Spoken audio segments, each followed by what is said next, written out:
Well, good evening, everyone. Thank you for joining us for tonight's Vision Team Town Hall meeting. We thank you for braving the traffic that we understand is ferocious out there, and for carving out a piece of what I'm sure is a very busy December Wednesday night for you.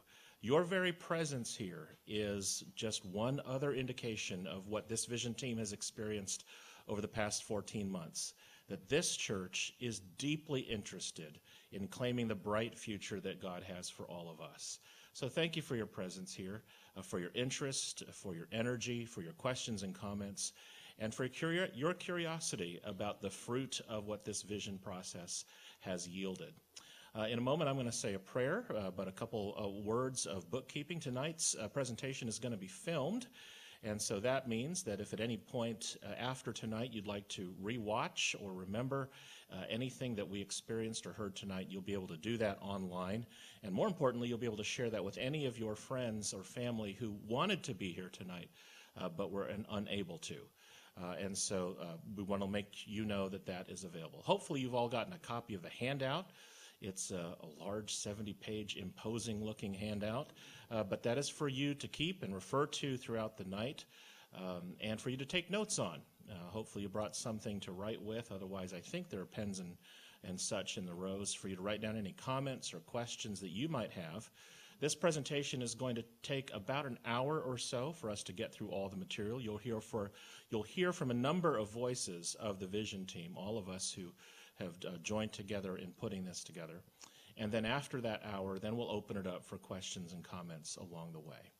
So with that said, we're going to invite you to take a moment and imagine a conversation that you might be having, or perhaps reflects one you've already had, with a person that you know who has a fleeting interest in what Hyde Park United Methodist is all about. Imagine their questions. Imagine what you might say in response to their questions. And in this video that you're about to see, imagine the most modern way of communicating with that person.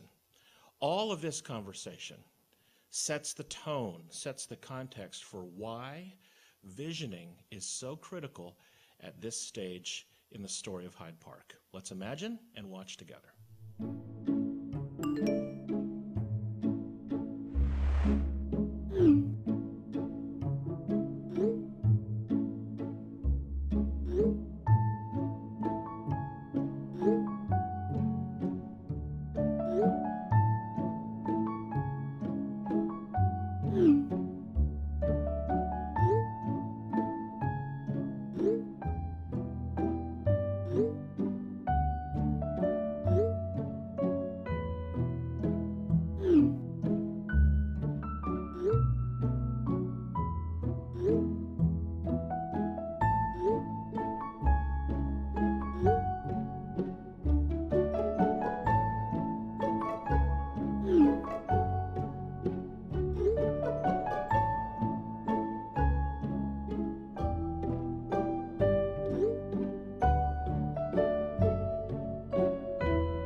That video, in a nutshell, gives you an introductory foundation for everything you're about to experience in the next hour.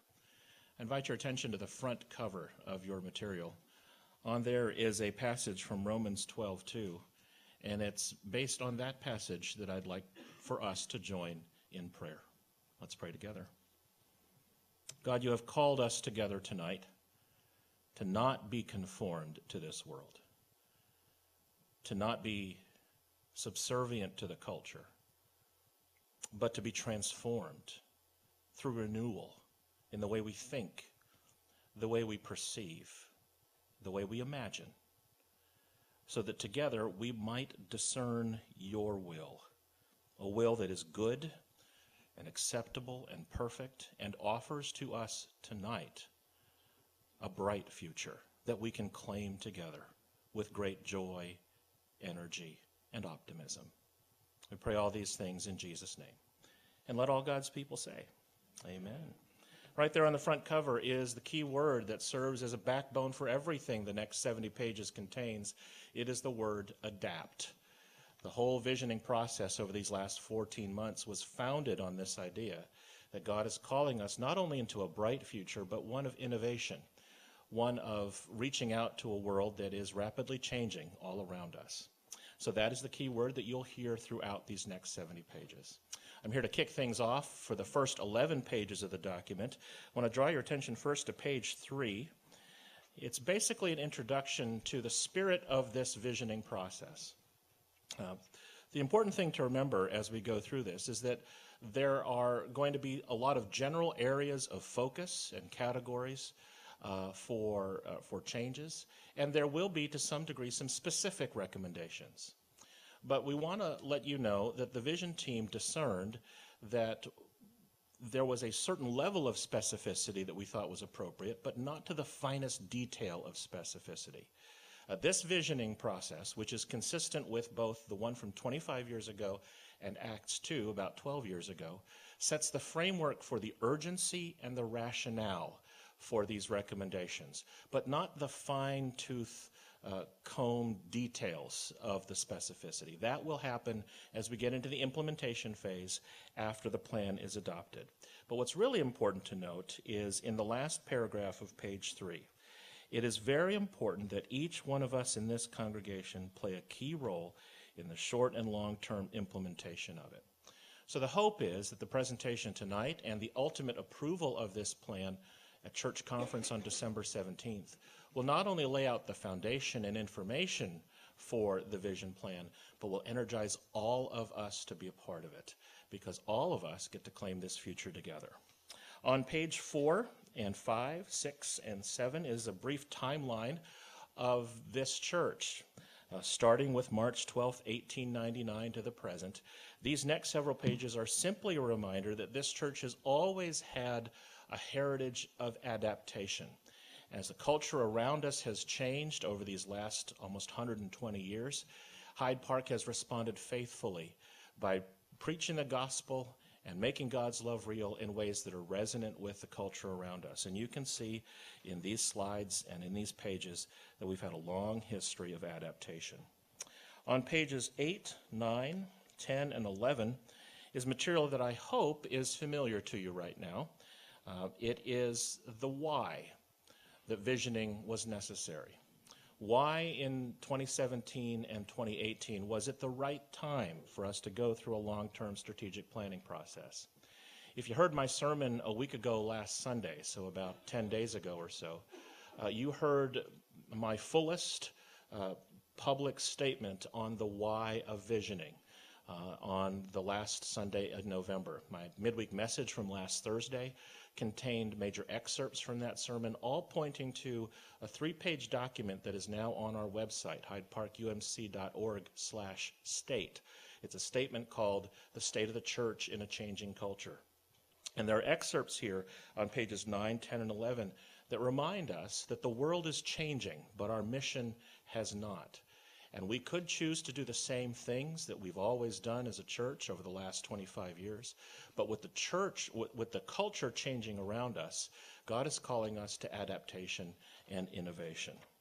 What I'd like to draw your attention to is on page 10. I've mentioned this now in the sermon and in that document. This is one of the more compelling statistics that really has guided and energized our work. On page 10, the second paragraph and the second sentence.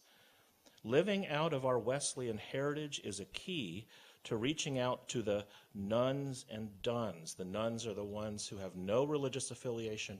The dones are the ones who were done with religious connection, and they are the fastest growing segment of the population in religious contexts.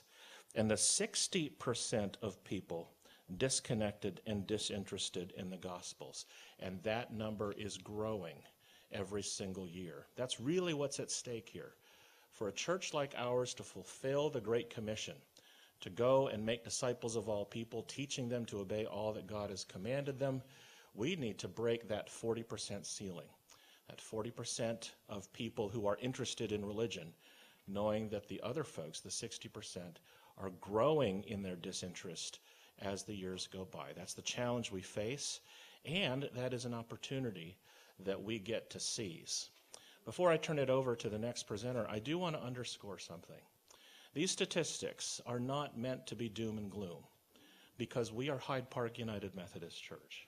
And I don't think I have to go too far to remind us that this is a church rich in assets and resources, faithfulness and stewardship, and people who really care about Jesus and love God.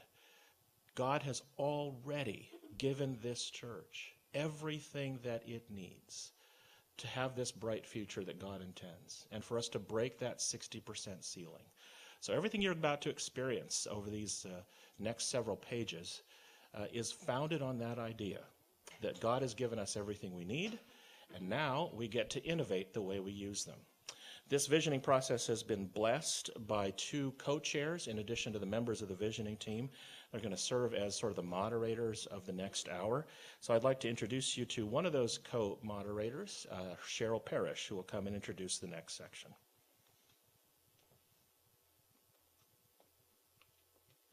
Thank you, McGray.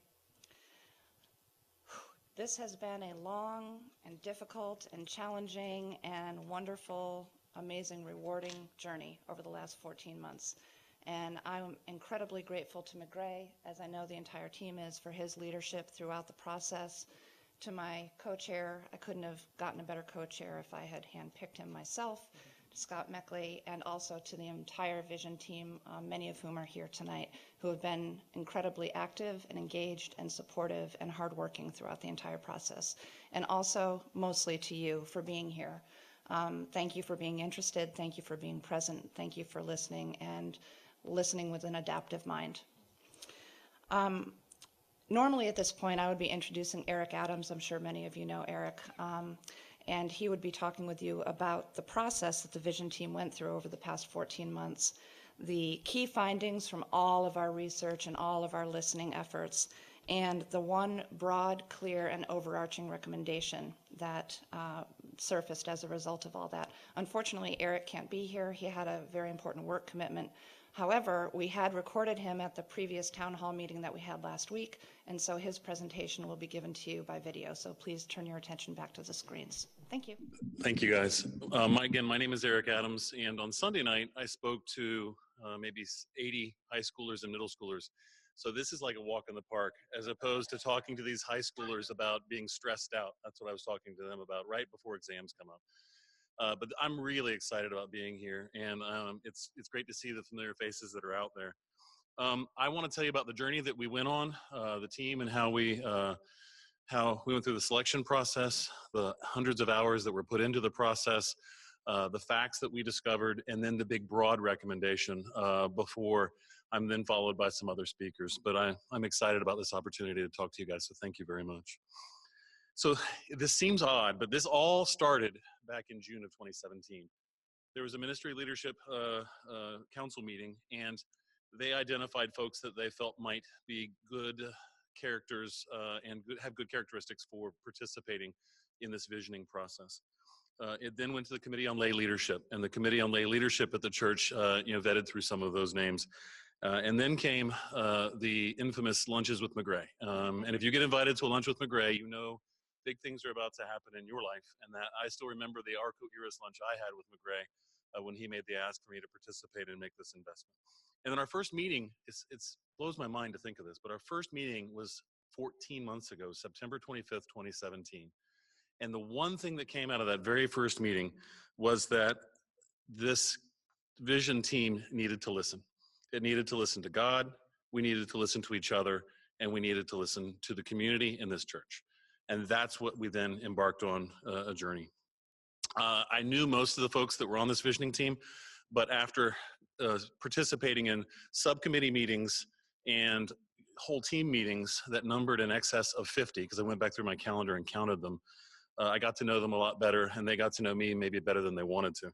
But we had 14 members of the congregation plus 2 pastors. We tried to make it a cross-section of a representative cross-section of the entire church. There's folks on the team that have been here and are part of multi-generations. They're part of like 3 generations of this church, or folks that are relatively new members.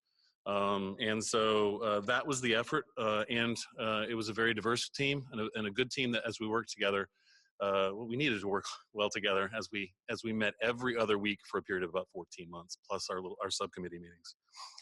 I tried to count the hours. I'm a numbers guy who, the first thing I look at in the USA Today is that little infographic in the bottom left-hand corner. And when I tried to count the hours and I got above 800 individualized hours that were all together, I stopped counting because I still had more counting to do. We did it because we were excited, and we did it because we love this church, and we did it because we love what the future of this church has to offer. And so thank you for being here, because this is also indicative of the support that we felt as a vision team, whether it be the listening chats that we did, the 700 plus people that participated in the survey, the fact that this many people have come here on a Wednesday morning when you otherwise might have things to do personally or for work is also indicative of the support that we felt for the past 14 months. So thank you very much for being here.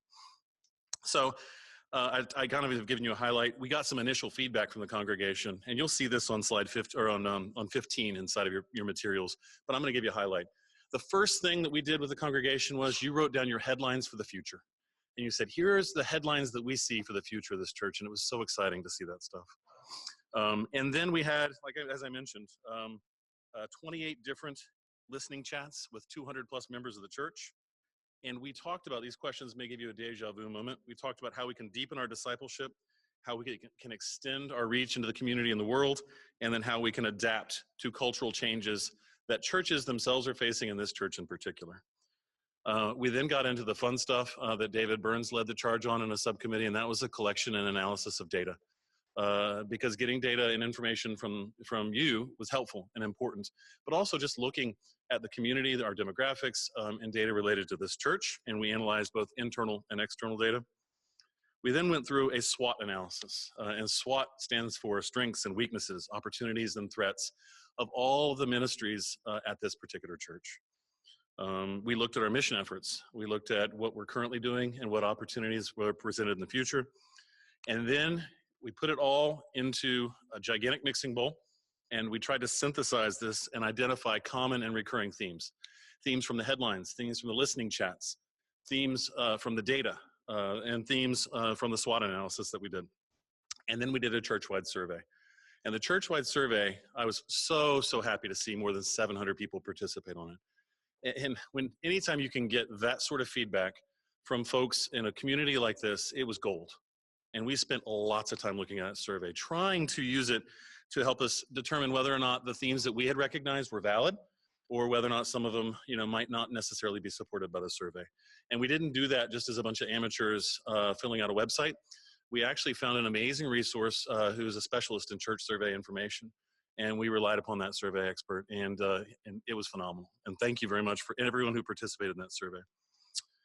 We didn't stop then. We then did some additional focused listening sessions with staff and clergy, and with some key church committees like staff parish, who's like the human resources arm of this church, and trustees who deals with the property of this church, and also finance. And we talked to those committees as well.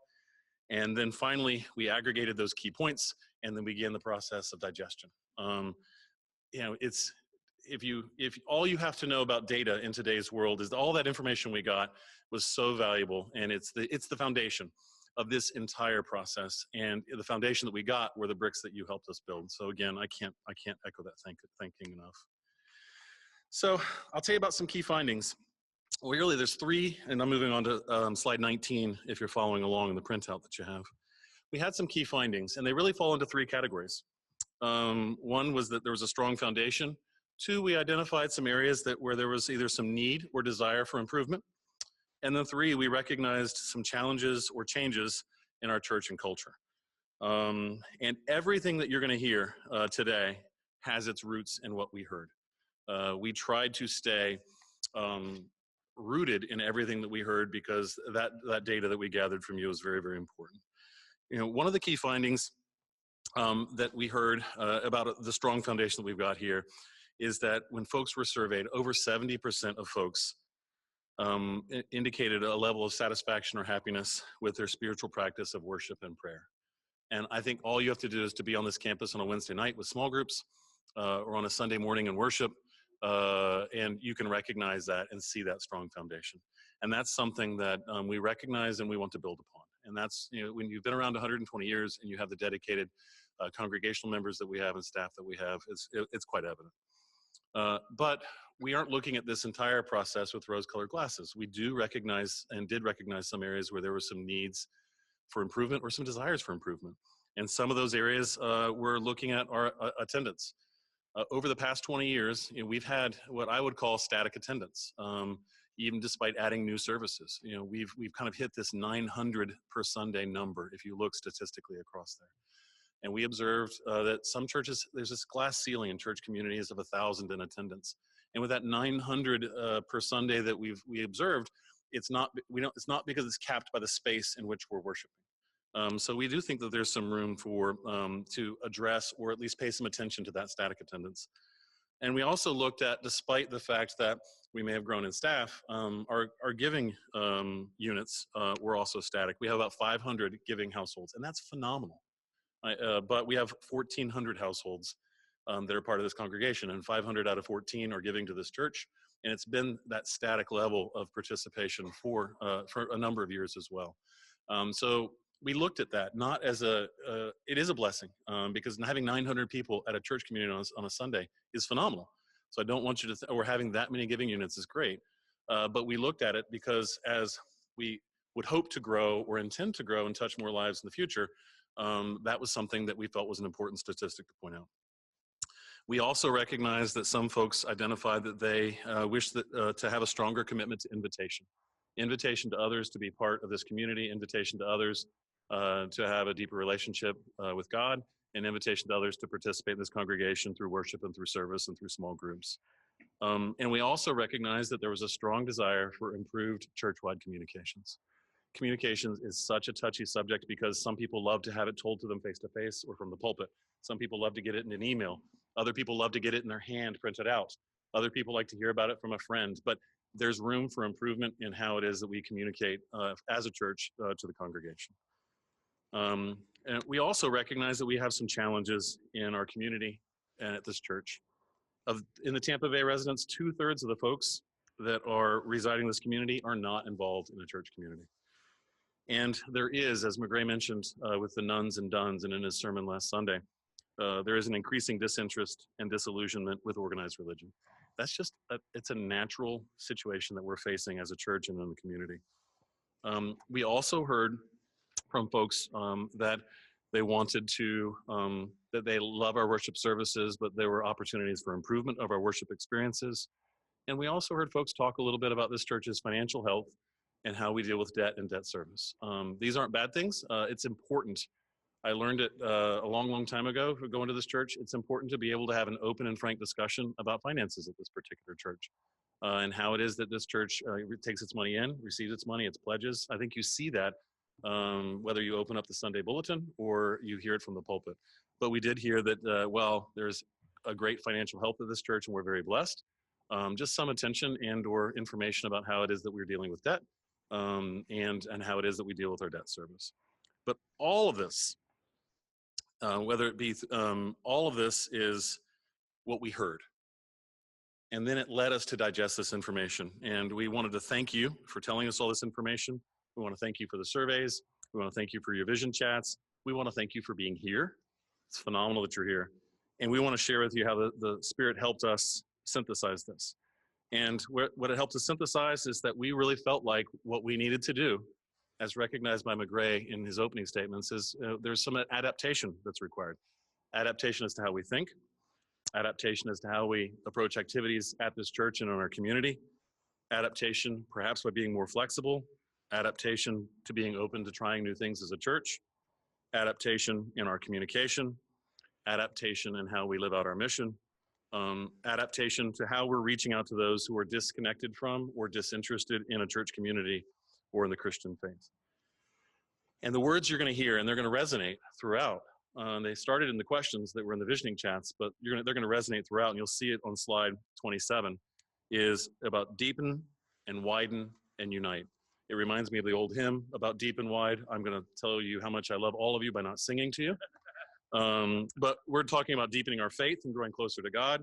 We're talking about widening our outreach and extending the reach of this church, but maybe extending it by focusing, not extending it by being a broader broom, but maybe more laser-like in our focus. And in that way, we may be able to get deeper and wider into the community. And then also about uniting and focusing on what centers us together in our common humanity and not on what divides us. And with that, I'm going to transition to Scott after one more slide. And it's going to seem a little bit, what's the right way to say it? It almost acts odd. You're saying, well, we're going to have deeper disciples, but we're also talking about being more focused in our programming. And but the focus, like I mentioned, like the laser, sometimes you can do 100 things well, or maybe you could do 10 things amazingly well and drill down into the deeper core.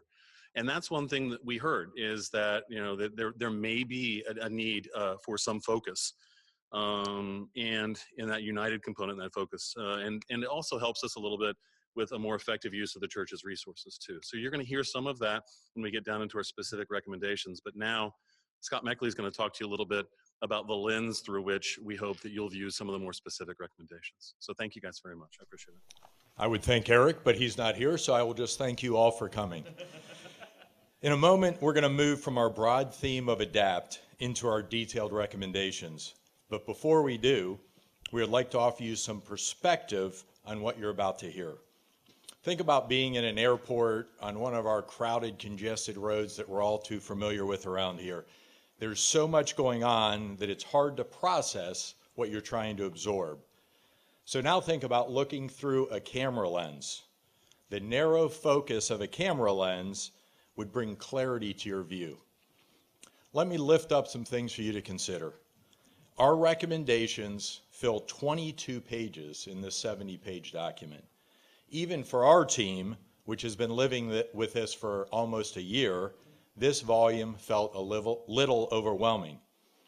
As we move our vision forward in an adaptive way, we will experience change. And when we experience change, we should expect that at times it will be uncomfortable.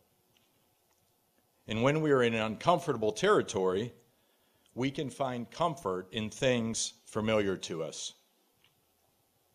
Our lens offers an anchor of simplicity and comfort in the face of change, all based on what we heard through our entire vision process to this point.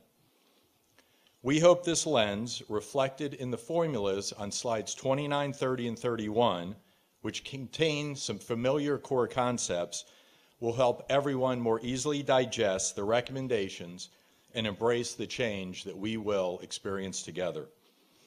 So turning your attention to slide 29, that reflects that through more focused disciple-making activities and a more unified or connected congregation, we will develop a growing number of more deeply committed disciples. Disciple-making, sound familiar?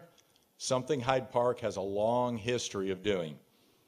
If you turn to slide 30, those equipped disciples participating in more focused mission and service activities will achieve a much wider outreach of God's love. Missions and service. Sound familiar? Again, something Hyde Park has a long history of doing. And lastly, if you go to slide 31, that wider outreach in a more united community will result in making God's love real with much more impact than what we are experiencing today. So working in our community, both locally and globally, sound familiar? Again, something Hyde Park has been doing for a long time. We hope that this will give you something to come back to and draw on as we move into and work our way through the implementation process in the year ahead. Now let's move into the recommendations. Jess Johnson is going to get us started. Jess? Thanks, Scott. So as we're keeping score at home, we've talked so far about findings and what we heard through the survey, what we heard through the listening and visioning chats, what we heard from conversations with all of you and many meetings. We built that into themes that Scott just introduced. And I'm going to talk about the areas of focus. The areas of focus don't correspond one for one with the three broad themes. And so I'd invite you to think about each of them as we need to go deeper in this area of focus. We need to reach wider in that area of focus. And we need to somehow become a uniting force in that area of focus. So I'm going to take you to page 34 in the packet that you've got. It's got our 6 areas of focus.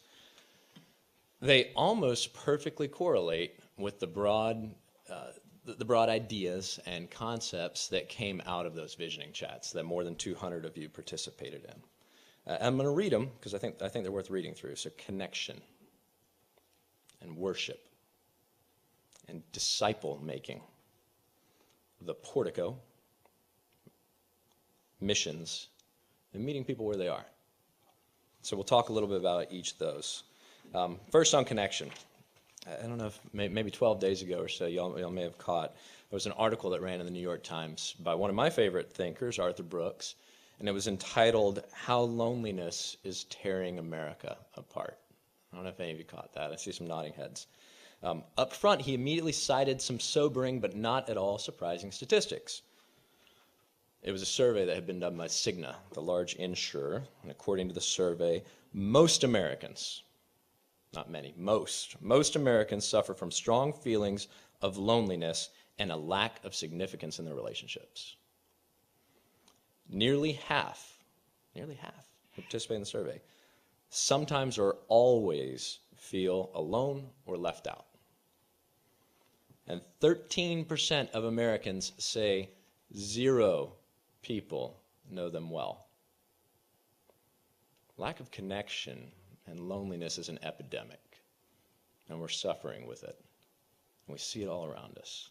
We witness it in our workplaces, we witness it in our families, and we see it in our faith community too. In the vision that we are articulating, we've got to emphasize that the biblical and self-evident truth of what the church can and should be is the antithesis of this. We are the answer. We are the antidote, and we're called into that. Returning to the survey results, the survey that you responded to, a deep desire to be connected to each other, to the pastoral staff, and to this community was articulated by many of the survey respondents. That's what people want out of this place. So connection. Second area of focus on page 36, worship. And this is an area that calls, like so many of the things that we've discussed today, it calls for both celebration and opportunity. We've got a good thing going here. More than 900 people show up on a weekly basis. We participate in a vibrant worship service as a community, corporate worship. But it's been stagnant for 20 years. Even as we've added more services, and even as Tampa has changed dramatically. This neighborhood, this whole community, what is that calling us to do? On page 37, disciple making. Jesus gave us one job. Go and make disciples of all nations. We know it's more complicated than that, and McGray helps elucidate that for us. But that's what we're called to do, is to make disciples. And we should emphasize that this area is about going deeper for ourselves, and those of you who are here tonight, and wider to those who may or may not yet be on that journey, and be a uniting force that helps paint that for the whole community. This church, in particular, Hyde Park United Methodist Church, has a reputation for biblical literacy that is long. And we also have a reputation for honest and intellectual debate. I know that's one of the reasons that I was attracted to this church. That's a heritage that we have that needs to be reclaimed and celebrated. We also want to reclaim the mantle of being evangelical. That term has so many loaded connotations today, and people have used it for their own purposes. All of us in this room know what it means. It comes from a Greek root that means the good news. We've got to be spreaders of the good news, creating on-ramps for those who haven't heard that news or who got it in the wrong way or heard it packaged in a way that wasn't compelling to them. And the Spirit's calling us to be a participant in that process of disciple making. Fourth area, the portico. It's on us as church leaders to clarify the purpose of the portico, what it is, what we hope to accomplish with that footprint, and how it relates to the main campus. I do want to point out that just because we have the portico as one of our areas of focus doesn't mean that all the areas of focus we're talking about don't apply to it as well. So it's not that this is a recommendation just about the portico and all the other recommendations apply to the main campus. All the recommendations apply to our entire ministry and mission and presence in this community.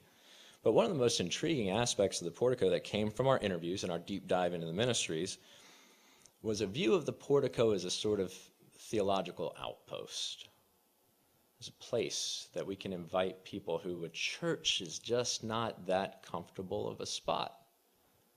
A place that we can use as a mission field right here in the middle of town, on the other side of the river from where we were born 120 years ago. And that can allow us to reach more people in more ways. And if we do things right, it can become a ministerial innovation hotbed. The main campus may need the portico more than the portico needs the main campus. We may need to learn what that place has to teach us about doing worship and missions and community in a more compelling and energetic way. To the area of focus on missions. The beauty and the challenge of this place is the breadth of our people's interests and the missions in which we are active. But this area of focus is about just that, focus. How can we use our mission, vision, and values, which everybody's bought into, and that McGray is going to tell us a little bit more about later, to help focus our attention and efforts on where God is ordaining and empowering us to be most effective. McGray said earlier that we have everything we need already in this church. And I think that's one of the things that the Bible tries to teach us over and over, is that when we work with what God has ordained us to do, we operate out of abundance and not scarcity. That's why manna fell from the sky. That's why the oil didn't run out for 8 days for the Israelites. That's why 5,000 people get fed with a few loaves of bread and a few fish. Let's figure out what that is, where we can operate with abundance. Recognizing, of course, we have a great finance team and trustees and amazing staff who are focused on the very real allocation of resources that are too scarce. And finally, meeting people where they are. The gospel is self-evidently true and beautiful and attractive. And you shouldn't have to be a theologian or want to be a theologian to be excited about what it means for people's lives. So how do we learn from Paul the evangelist, who always had a great way of meeting people where they are? Had a message for the Romans, and a slightly different one for the Greeks, and a slightly different one for the Hebrews. But he always spread the gospel. And it was one gospel, and it was the same gospel. And this area of focus also echoes that call from John Wesley to do all the good we can, by all the means we can, in all the ways we can, to all the people we can. And just meet them where they are. So with that, I'll bring back up Cheryl, I think, to introduce Ted, to talk about our initiatives. Thank you so much, Jess. Awesome job.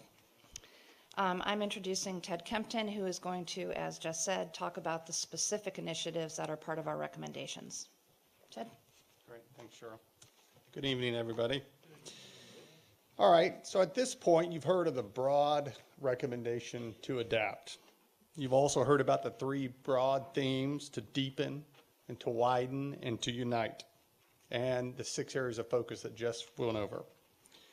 Based on all the listening and the research and the efforts that were put into this, the Vision team recommends 6 initiatives. And these initiatives will pertain to one or more of the areas of focus.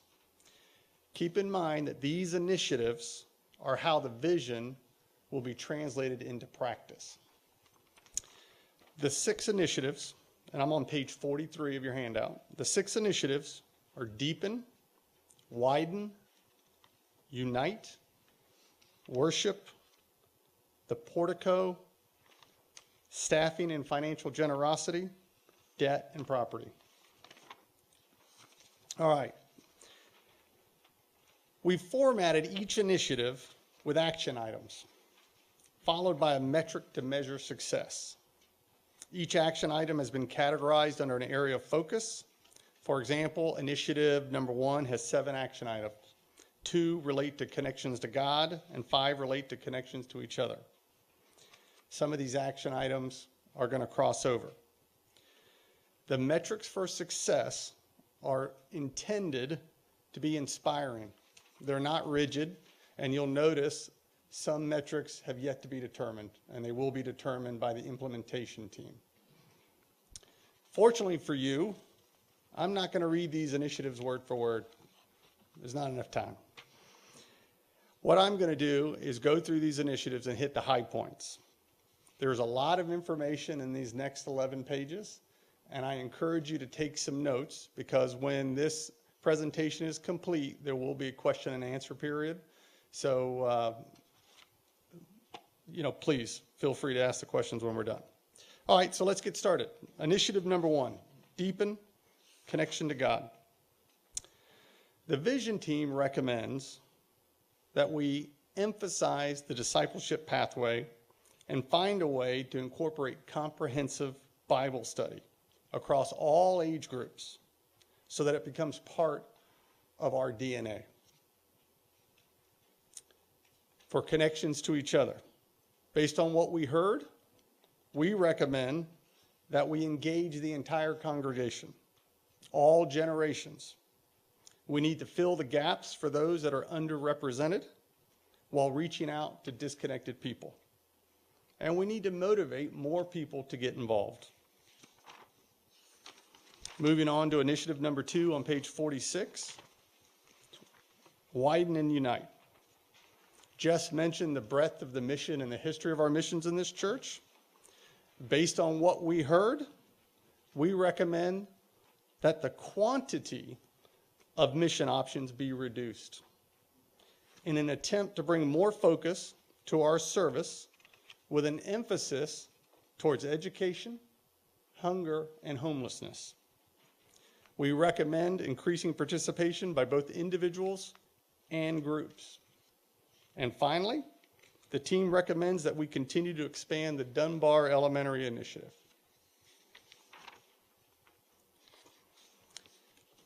Staying with initiative number 2, under invitation. We believe that Hyde Park has something unique and distinct to offer, something most churches don't have. And based on what we heard, and we heard it from a majority of the congregation, most of you believe that as well. We heard that. So under this initiative, we recommend that we develop tools and events that make it easier to invite others. We need to improve our hospitality from the streets to the seats. And we need to promote who we are in the community. And finally, we need to continue to engage the digital culture more effectively.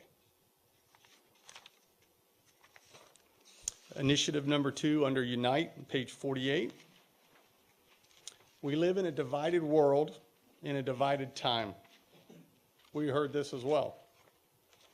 We also heard that you believe our church can bring people together. We believe that as well.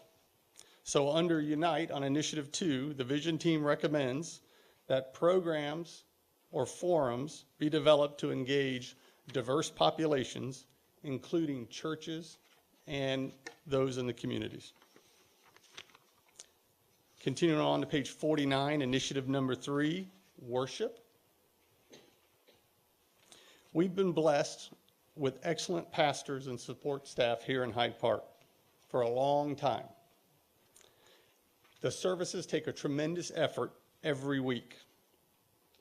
And based on what we heard and understanding that resources are limited, the Vision Team recommends we reduce the number of worship services and we limit the worship styles to 2, traditional and contemporary.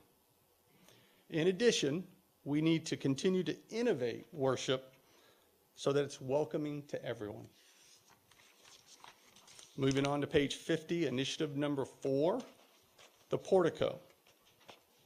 So during our research and our listening activities, we heard a lot of questions, concerns, and frankly, confusion about the portico. Because of what we heard, the Vision Team recommends that the missional focus of the portico be clarified and plans be developed to address its staffing, its commitment, its facilities, and engagement. Moving on to page 52, initiative number 5 for staffing. Staffing represents a significant portion of our annual budget. Approximately 60% of our budget goes to staffing. Understanding the critical need to continue as excellent stewards of our resources, the Vision Team recommends that we evaluate pastor roles and effectiveness, that we examine the overall staffing levels at the church, and we align our resources accordingly. Moving on to page 53, initiative number 6, financial generosity, debt, and property.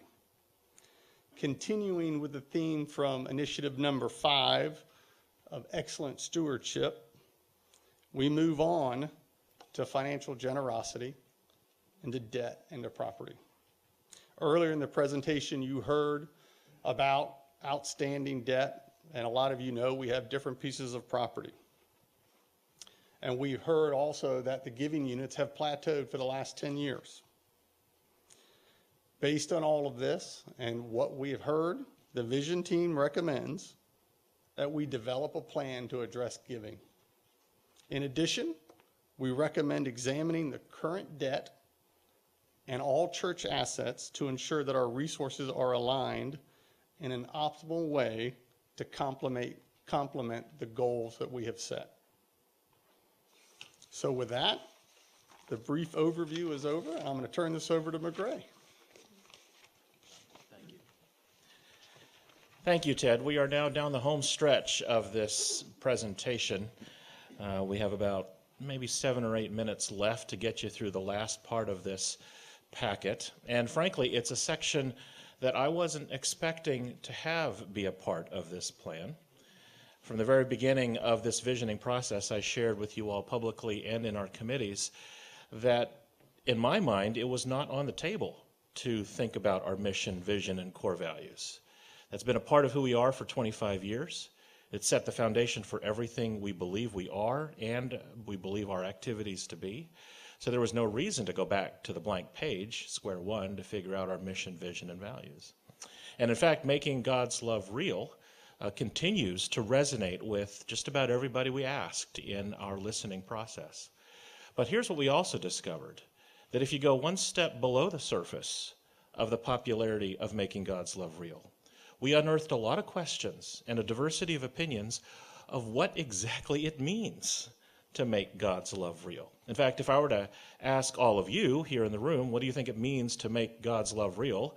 I would suspect we would get about as many opinions on that statement as there are people in the room. Not that there's anything particularly wrong with that.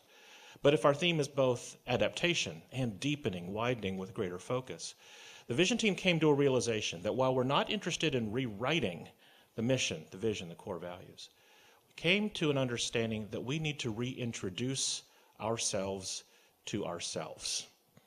If this were a Hollywood film, we would be able to say that we are not interested in writing a sequel to our mission, vision, and core values. That means new language to build on the old. What we're interested in Hollywood language, is a reboot, which means to retell the origin, the foundation of who we are in ways that are resonant with where the culture is today, and as a needed reminder of just what makes this place unique. So what lies ahead is familiar language explained in new, energizing, plainer, and clearer language. It's not our intention to introduce a whole set of new language, but to make the current language stickier for who we are. So the first example of that is on page 56. It is on page 58. There is our mission again, making God's love real. But what's new is what that means. What does it mean to make God's love real? Well, to make God's love real, it means teaching others to follow Jesus by loving God and loving all. We hope that you become as familiar with that statement, maybe making it as memorizable to you as the 4 words making God's love real. Why? Well, because they come from Jesus. To make God's love real, number 1, teaching others to follow Jesus comes right from the Great Commission. To make disciples of all nations, teaching them to observe all I've commanded you. By loving God and loving all comes from the Great Commandment. You shall love the Lord your God with all your heart, soul, mind, and strength, and your neighbor as yourself. That's what it means to make God's love real. The next 3 slides are further clarifying questions. Who we are, to love God and love all. Love God and love all. Hyde Park United Methodist is a community of people continuously learning to follow Jesus by loving God and loving all. What if we really lived into that? What if that really happened to a person in this congregation, that we really did love God with everything we have and loved everyone because God loves everyone? Now think about that kind of community as a pathway to our future. The most time I want to spend is on page 60. This brings what I think is the deepest, most clarifying language to how this church is going to be resonant to the culture's changes around us. In fact, I just want to read it straight verbatim as it appears to you here. What does it mean to make God's love real? Though people may have had problems in their past because they experienced religion at its worst, we believe the best answer to our problems is religion at its best. It is the good news that God is with all of us, loves us enough to meet us where we are, and loves us too much to leave us there. That good news, given to us in Jesus Christ, is called the gospel. And it is our calling to show that love in a real way to all people, to teach them how to follow Jesus and how to love God and others. I can promise you this is a lengthy statement. You won't find it plastered on bulletins and stationery. It's not intended to replace the simplicity and beauty of making God's love real. It's intended to be formational, informational, educational. So, a person who wants to join the church goes to new member class. We hope they memorize making God's love real. We hope they understand that making God's love real is what is on page 60. Let's say you're telling a friend about Hyde Park, maybe having a text exchange like you had at the beginning part of the video. We hope that you'll understand your invitation to them implies that they can be drawn into an experience of God's love, just as it says here on page 60. This is a formational piece, an inspirational piece that will help us all understand a reboot of what making God's love real means. Page 61 is the how. This is not unfamiliar language to this congregation. What does it mean to love God and love all? How are we going to do this?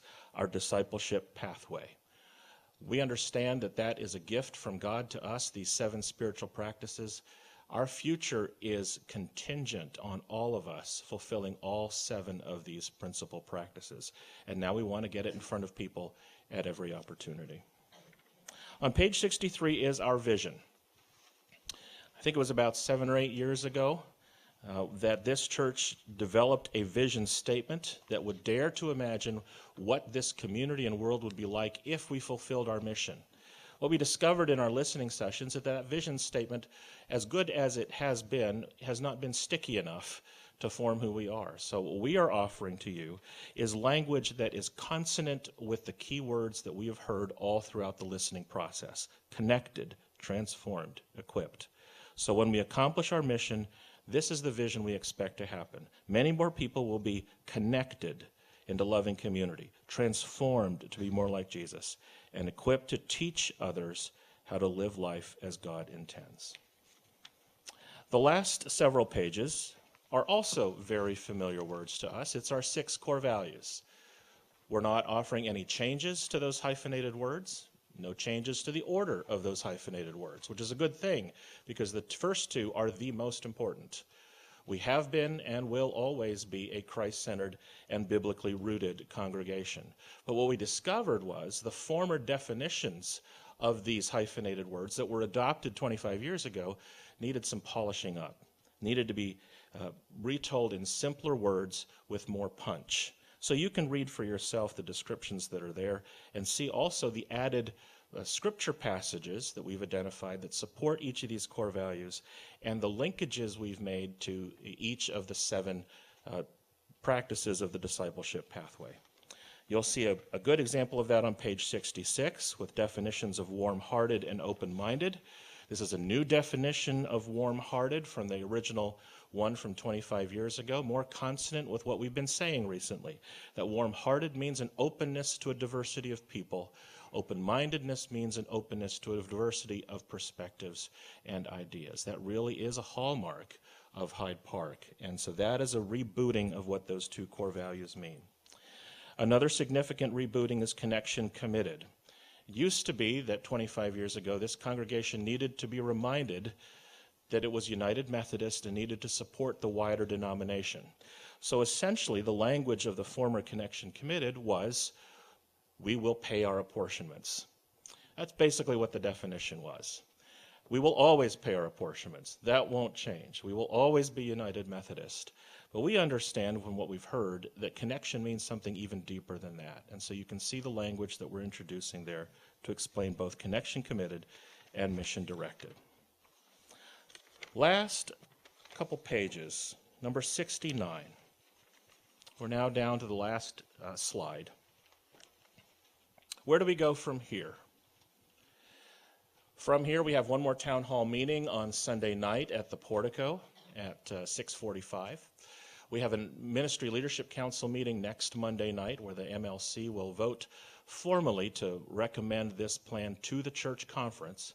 The church conference will take place on December 17th, and it will be an invitation to all members of this church to formally adopt this plan moving into the future. What we've always been saying as a vision team is that whenever we get to that church conference, it is not a finish line. It is simply a mile marker along a long journey.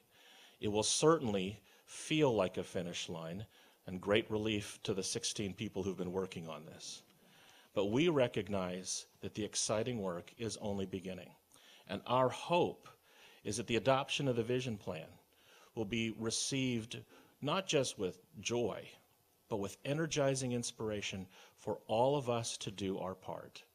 Because this is a long set of initiatives and ideas. And once it's adopted, it might be easy to think that now the responsibility for implementing it now goes to a select chosen few who've had a lunch with McGray.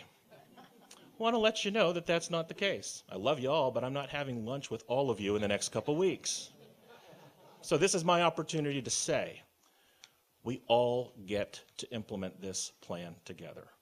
I'll say a little bit more about that in just a few minutes. But it will be guided, it'll be shepherded by the chief administrative body of this church. The implementation of the vision plan will fall directly under the responsibility of the Ministry Leadership Council. And it will also be closest to the ground in implementation with some teams that are already existing, the Finance Committee, trustees, staff parish, as well as some new committees that may need to be formed to address some initiatives that are more squarely under other ministry areas. In between the Ministry Leadership Council and the various ministry area teams, it does feel like there needs to be a new body, a new coordinating body that will meet more regularly than the Ministry Leadership Council and still guide the activity of all the ministry area teams. So when we get to church conference on December 17th, we hope to put before you a list of people, a small group of people who will now compose what we're calling an implementation team. Their job simply is to be sheepdogs, to make sure that all these initiatives are moving in the same direction, that they're being fulfilled in accordance with our desires as a congregation, and make sure all the resources and all the energies are being allocated in the right way, in the right time. I'm going to say a few more words right after one final video.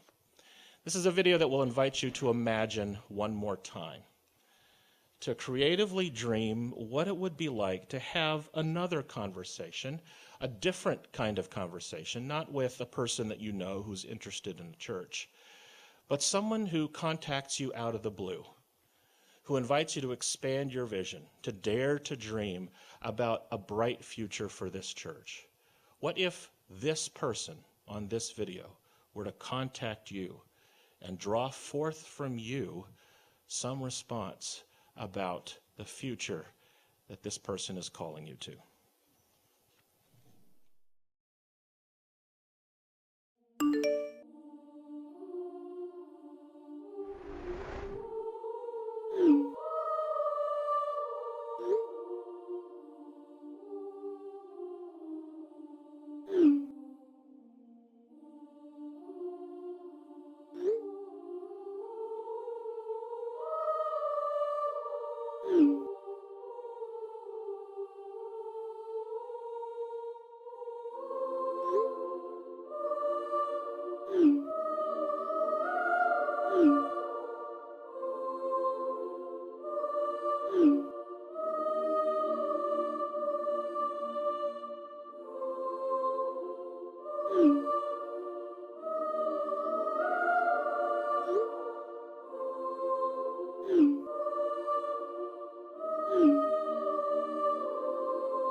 You know what this means?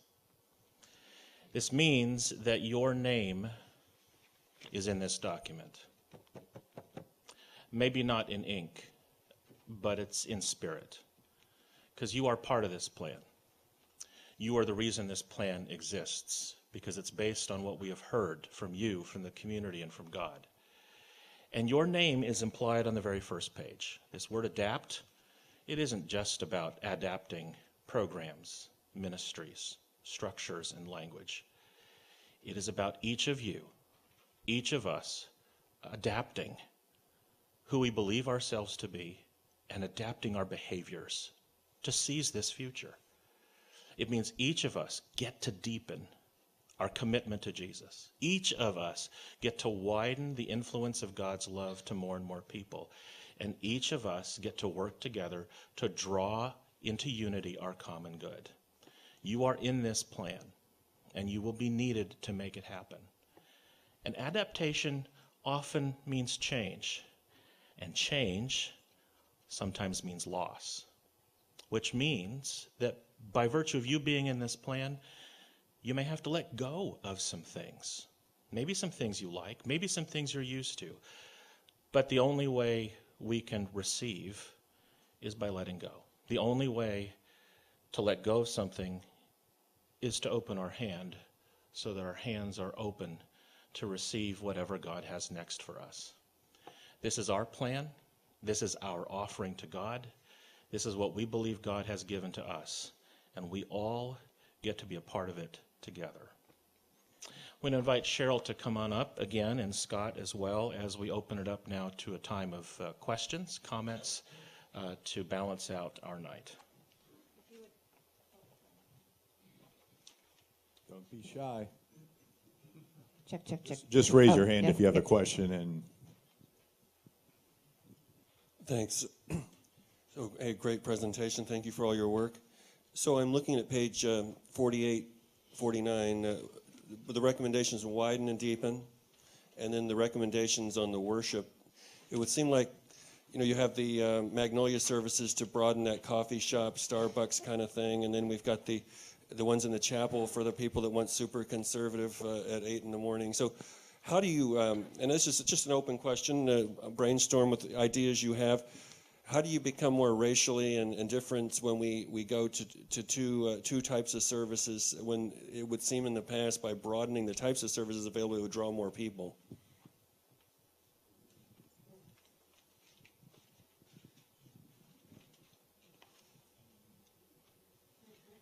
I think I'll start with that question. Okay, Corey, come on up.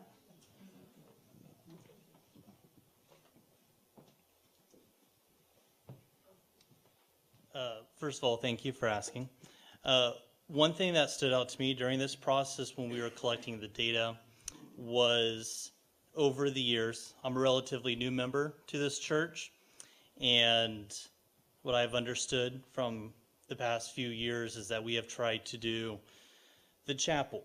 We've tried to do the different types of services inside the sanctuary. We have the portico.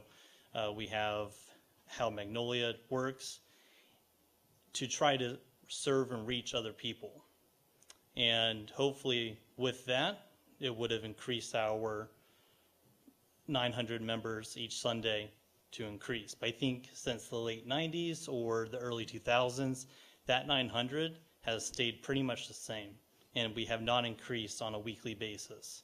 And so we were thinking a great way to adapt would be to really, from what we got, is to consolidate what we have and really focus on, instead of, I think like Jeff said earlier, doing many things well, we can do a few things amazingly well. I would add to that when we do that, and I think it's in there somewhere, I haven't memorized every word in there, but that we do need to look at the services and figure out how to make them interesting to a much broader cross-section of people. So the way we've done that over the past whatever number of years is we've added more services.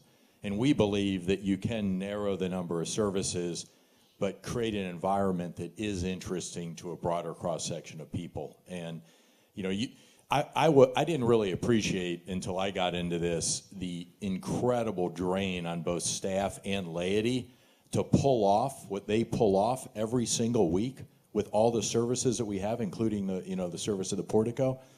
And just think about if we narrow that and we can free up those resources, how those resources can be reallocated to other things. Great question, Paul. Thank you. Anyone on this side? Or either side? Sorry, one question. No. All right, a follow-up.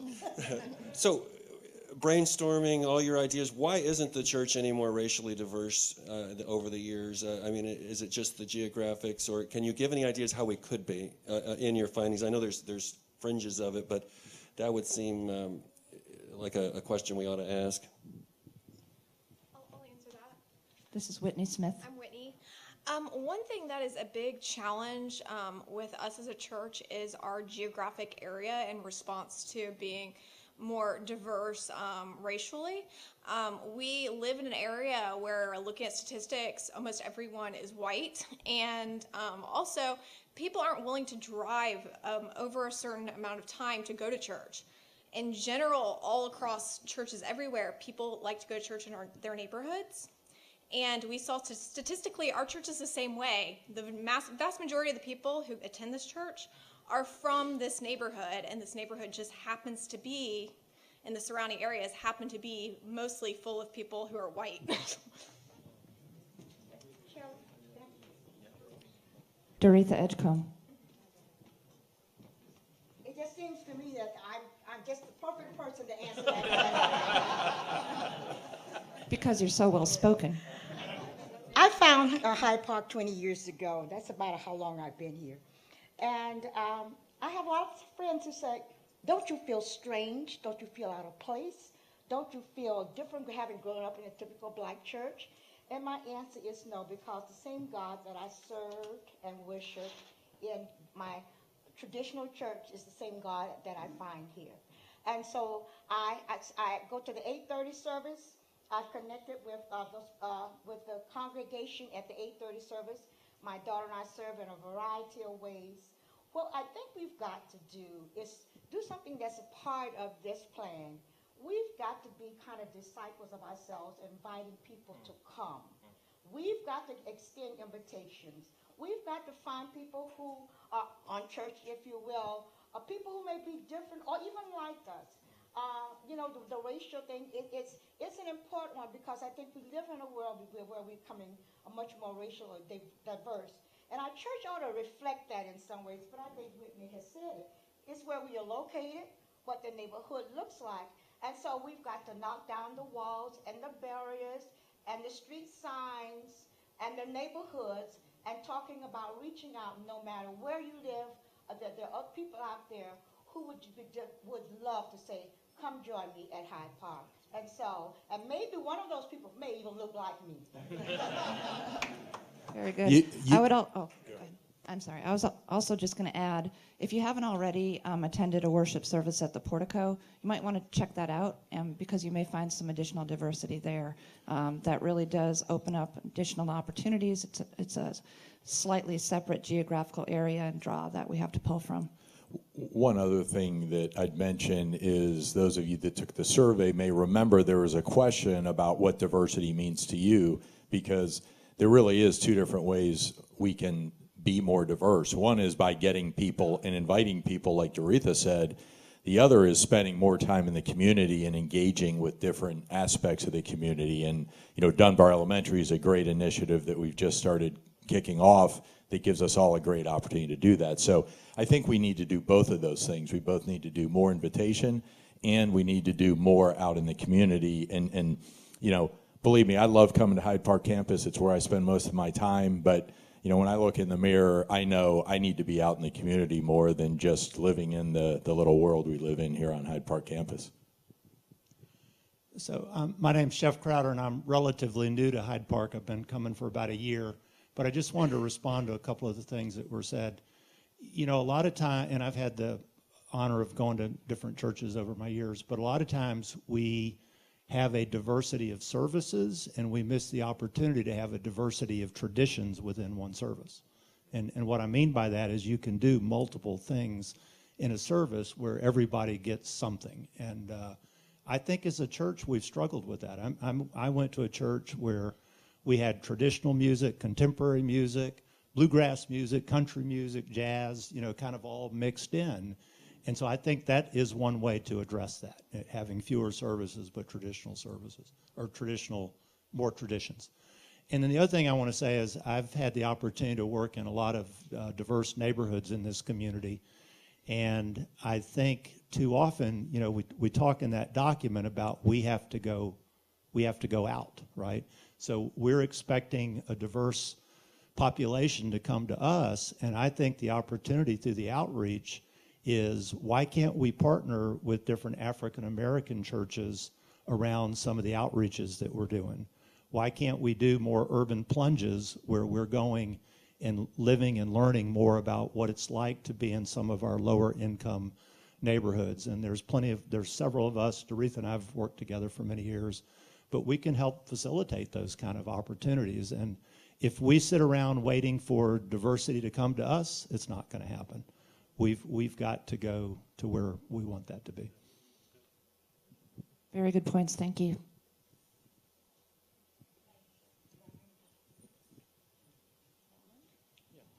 Thank you. I guess one of the things I'm wondering about is, okay, I'm an older father, okay, and it's interesting. My 3-year-old now is going to Small Blessings, and whenever I go to, I live in Palmacia, we go to Palmacia Park, I go to Kate Jackson, and I talk to other young people, I say that, you know, oh, my child goes, a lot of times people ask, okay, where did your kid go? Where does my kid go? And they always speak very highly of, oh, wow, we tried to get into Small Blessings, but we couldn't get into Small Blessings. And I at times, even now that I've gotten to know some of the people who are in Small Blessings, I say, would you go to Hyde Park? And they don't.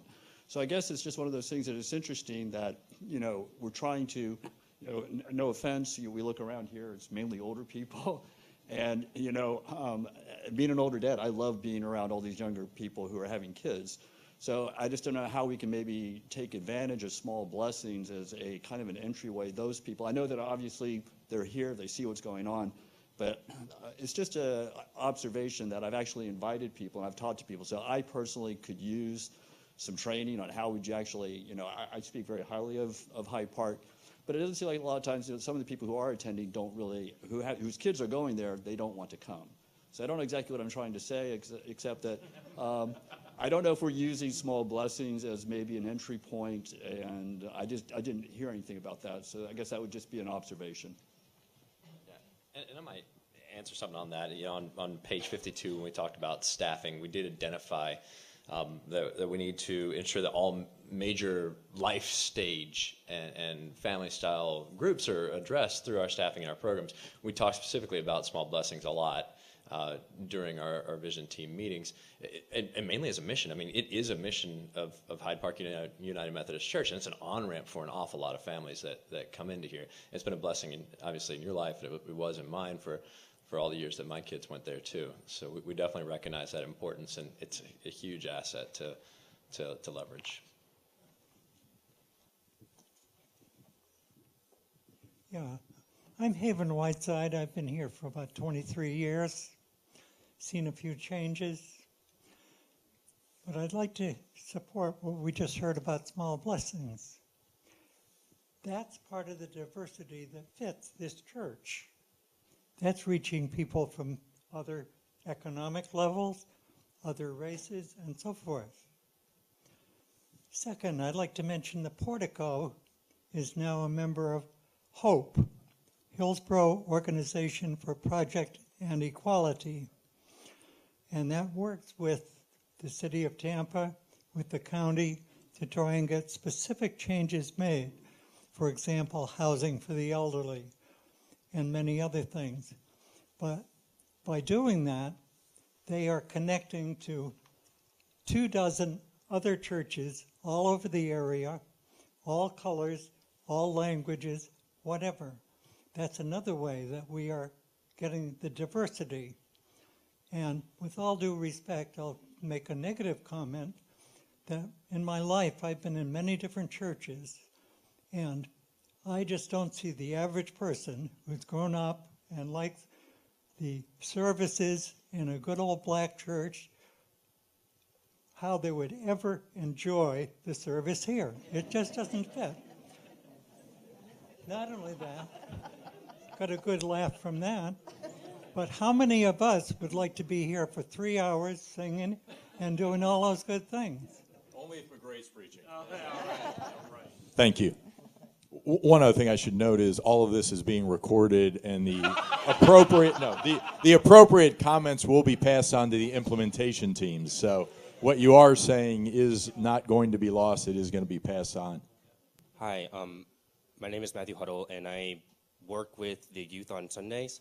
And I was telling some of the kids I work with that I was going to this, and they were kind of interested. And so I just wanted to tell, like, I guess the committee that, like, I think this is a great opportunity to involve the youth in the church, and I just didn't want that to go, like, amiss, I guess. Yeah.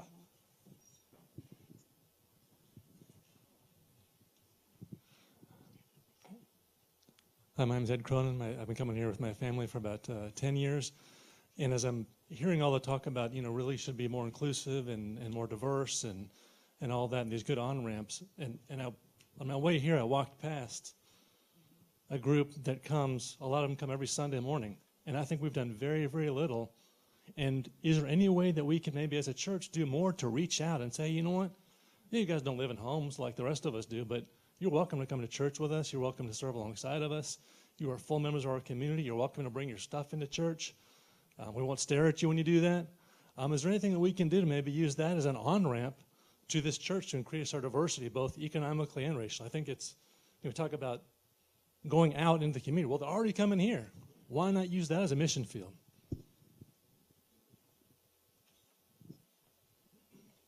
I'm not sure if you're asking the vision team that or more of a general statement. I don't know if the vision team has the answer to that. I want Steve to say something about it, right? Don't hide back there.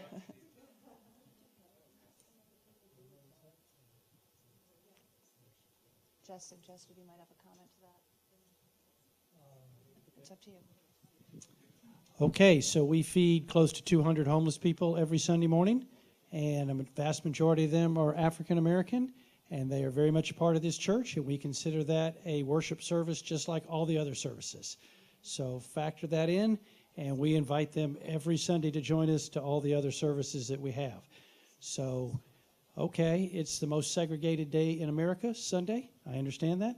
But this church has done what we can to make the two come together, and we'll keep doing it. One other thing I'd mention is one thing I do know happens is our children are serving at Open Arms as well, because I do think Open Arms is another place that we can access all the generations of the church and get them engaged with that population.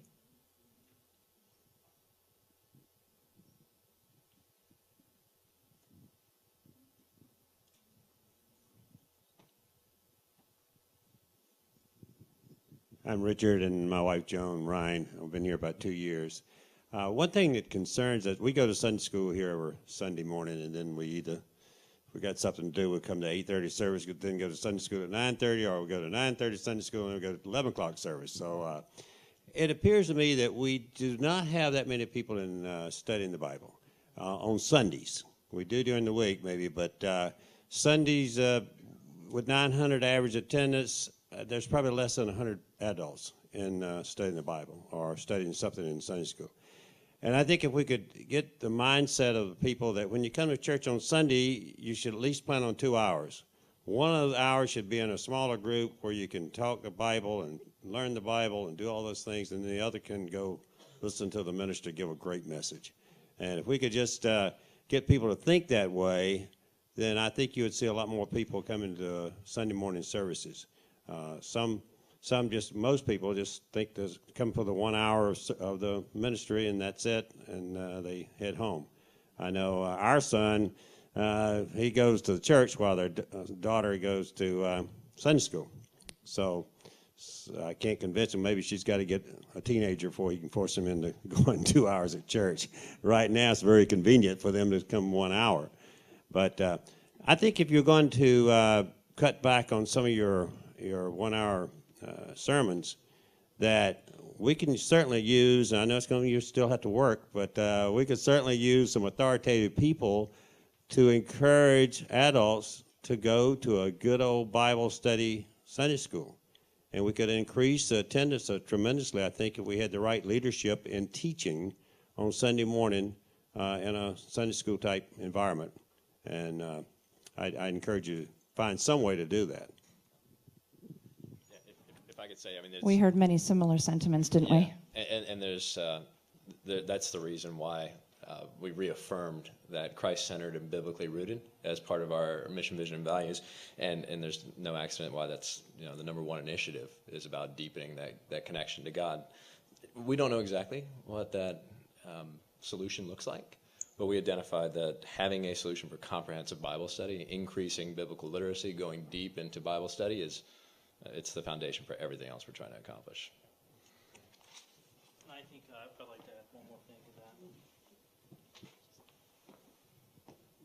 that. I think that's a great point regarding Sunday school and just Bible studies. And just looking right here, the 6 areas of focus, it hits so many of them. That's connection.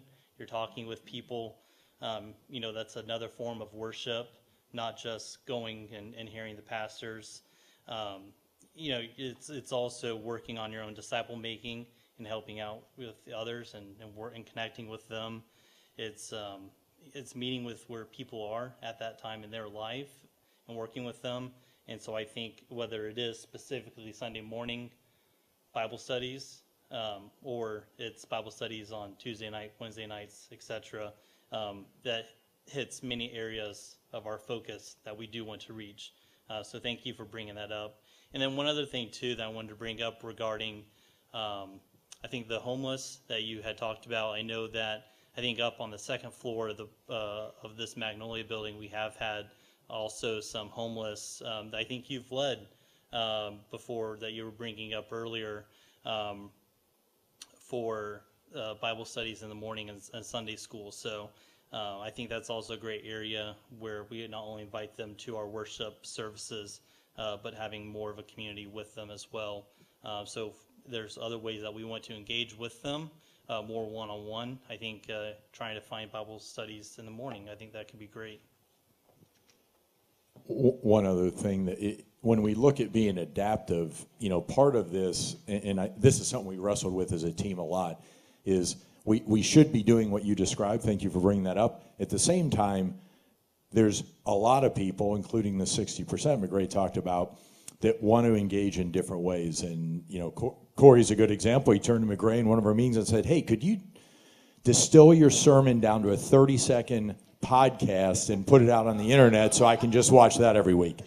So, but just, again, one example of this digital culture, and we need to just look for different ways to engage. That doesn't mean we shouldn't be doing what you're describing, but at the same time, we can still look at other ways as well. I think we, in the interest of time, can take maybe 1 or 2 more questions and comments so we don't keep you guys here all night. I'll be very brief. I served on staff for almost a year, and I just want to respond to your comment is well taken that small groups and classes are essential. But people probably don't know that we have approximately 80 small groups and classes that are ongoing. So there's probably more of it going on than you realize. It's not all on Sunday morning, of course. I think it's the hope of the Vision team that we're going to create greater awareness of those class offerings. We're going to create greater motivation for participating in them. We're going to have greater accountability for participating in them. So those are all, part of the plan.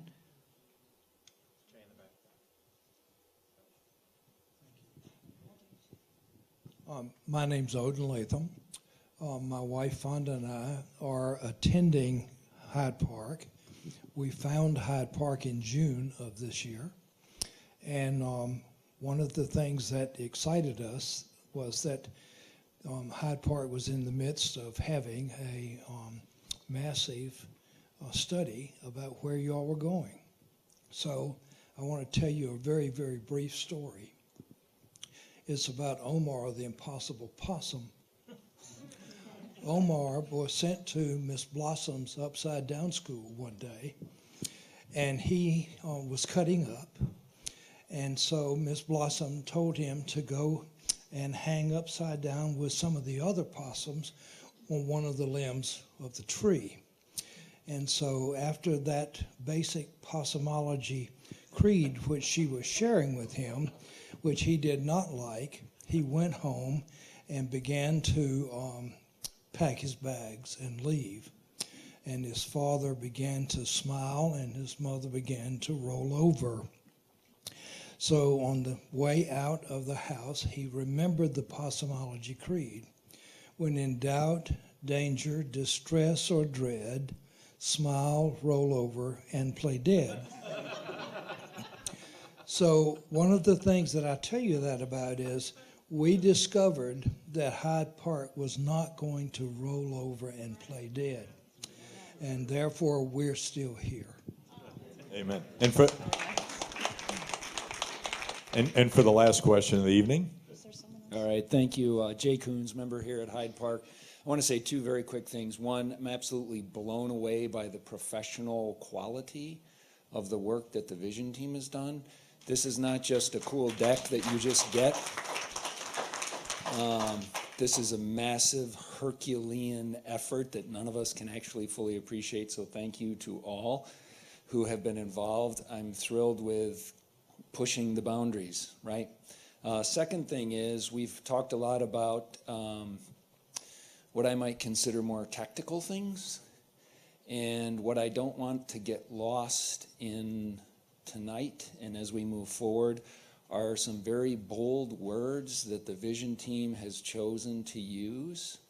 Our world is ultra polarized right now, and the United Methodist Church is in a very awkward spot. And the enhancement in particular to our mission, the words loving all, sounds like good Christians, what we're supposed to say. That's not how everyone behaves, but we do. So many thanks for including loving all, because that really transcends a lot more than just, is it 6 services or 5 or 3 or what color is whatever, right? That's a much grander thing that's happening here that quite honestly is not happening at other, United Methodist churches. So huge thanks for that. Thank you. And thanks to all of you. You have been part of the process. You will continue to be part of this process. And even after tonight, if you have further questions or comments, I think many of us will stick around for a few minutes if there are further private conversations you might want to have with us. And you can still certainly interact with us via email and so forth. Again, December 17th is the church conference. Invitation to all church members who will be able to vote to approve this thing. And thank you very much. I'd like to offer a prayer as we end our night. And so, God, we continue to feel and sense your Spirit at work among us, not just among 16 people who have been closest to this process, but all of us who are part of your beloved church, who now desire to extend that love to all people indeed, and to experience your deep love for us. As we continue in this journey of Advent, a time of expectation and hope, we dare to expect and hope even greater things than we have ever seen in and through this church. Thank you for this night and for the days and years that lie ahead. We pray all these things in Jesus' name. Let all God's people say, amen. Thank you all for coming very much.